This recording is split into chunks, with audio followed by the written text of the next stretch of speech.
ఆంజనేయుడికి తమలపాకుల మాల ఎందుకు వేస్తారో తెలుసా? దీనికి వెనుక ఉన్న కథ వినగానే నీ హృదయం భక్తితో నిండిపోతుంది. సీతమ్మను రావణుడు అపహరించిన తరువాత రామచంద్రుడు ఆమె కోసం అన్వేషణ మొదలుపెట్టాడు. ఆ అన్వేషణలో రాముడికి తోడుగా ఆంజనేయుడు సుదూర ప్రాంతాలకు బయలుదేరాడు. చివరికి అశోకవనానికి చేరుకున్నాడు. సీతమ్మను చూసి ఆనందంతో కళ్ళలో నీళ్లు తెప్పించుకున్నాడు ఆంజనేయుడు. విషయాన్ని చెప్పడానికి బయలుదేరే ముందు సీతమ్మ దీవించాలనుకుంది.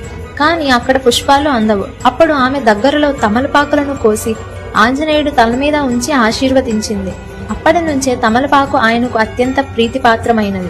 సీతమ్మ వద్ద నుంచి తిరిగి వెళ్తూ ఆకాశంలో పయనిస్తాడు ఆంజనేయుడు. సీతమ్మ జాడ దొరికింది అని గట్టిగా హుంకారిస్తాడు. ఆ శబ్దం విన్న వానరులు ఆనందంతో ఊగిపోతారు. అతడు తిరిగి రాగానే తమలపాకుల తీగలతో స్వాగతం చేస్తారు. అది చూసి హనుమంతుడు పరమానందంతో పొంగిపోతాడు. అప్పటి నుంచే తమలపాకుల మాలను సమర్పిస్తే స్వామి ఆనందంతో దీవిస్తాడని నమ్మకం. హనుమంతుడు